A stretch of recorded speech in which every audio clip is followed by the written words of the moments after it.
Have you ever forgotten someone's name in the middle of a conversation, only to remember it later, maybe hours after the interaction? Or perhaps you've walked into a room and completely blanked on why you were there in the first place. It's a familiar feeling for most of us, but have you ever wondered why that happens? Memory is like a vast library inside your brain. Imagine it filled with books, files, and photographs, each representing a different moment or experience. But unlike a traditional library, this library is constantly organizing, reshaping, and recalling your memories to help guide your actions and shape who you are. Memory happens in three main stages: encoding, storage, and retrieval. First, encoding is how new information enters your brain. Every time you experience something, a conversation, a sight, a sound, your brain takes a snapshot of that moment. This snapshot isn't always perfect, but it gives your mind the information it needs to create a memory. The more attention you pay, or the more emotional the event is, the stronger the memory trace becomes. For example, if you were involved in a major life event like a wedding or a concert, those moments might stick in your mind longer because they had a bigger emotional impact. Once your memory is encoded, it moves into the storage phase. This is where the memory is stored for later use. Short-term memory holds on to the details for just a few moments, like trying to remember a phone number long enough to dial it.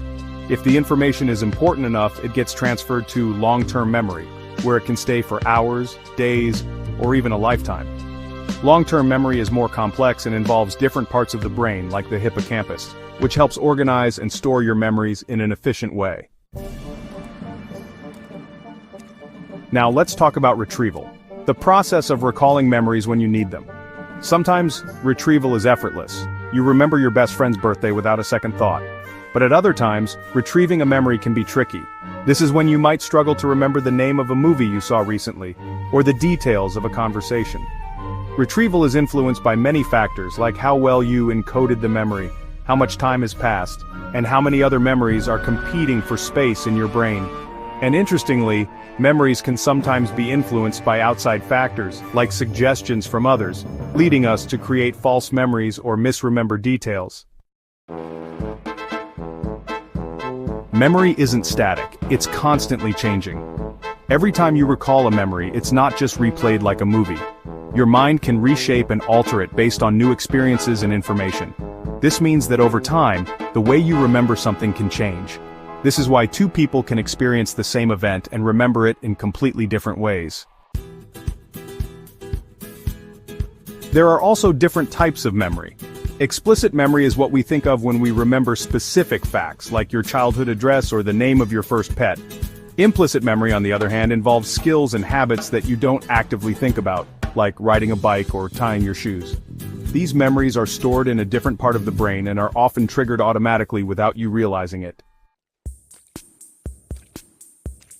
And did you know that stress can impact memory? Stress can actually enhance memory in some situations, like during a high-pressure moment when your brain focuses intensely on a task. But it can also interfere with memory, making it harder to focus and remember information. Sleep, too, plays a key role in consolidating memories, helping the brain process and store new information. As we get older, it can become harder to retrieve memories or create new ones, but don't worry, there are ways to keep your memory sharp. Regular mental exercises, staying socially active, and getting enough sleep can all contribute to maintaining strong memory function. The next time you recall a memory, whether it's a happy childhood moment or a stressful work experience, remember that your memory isn't just about holding on to facts and events. It shapes who you are and influences your decisions, relationships, and the way you see the world. And if you've ever had a memory slip up, you're not alone. It happens to all of us. Just remember, your mind is always working in the background, helping you learn from the past, adapt in the present, and plan for the future. So, can you remember the last time something triggered a vivid memory for you? What was it, and how did it make you feel? Share your memory story with us in the comments. Let's dive into the fascinating world of memory together. Got a question about how something really works? Drop it in the comments and we might cover your topic in our next video.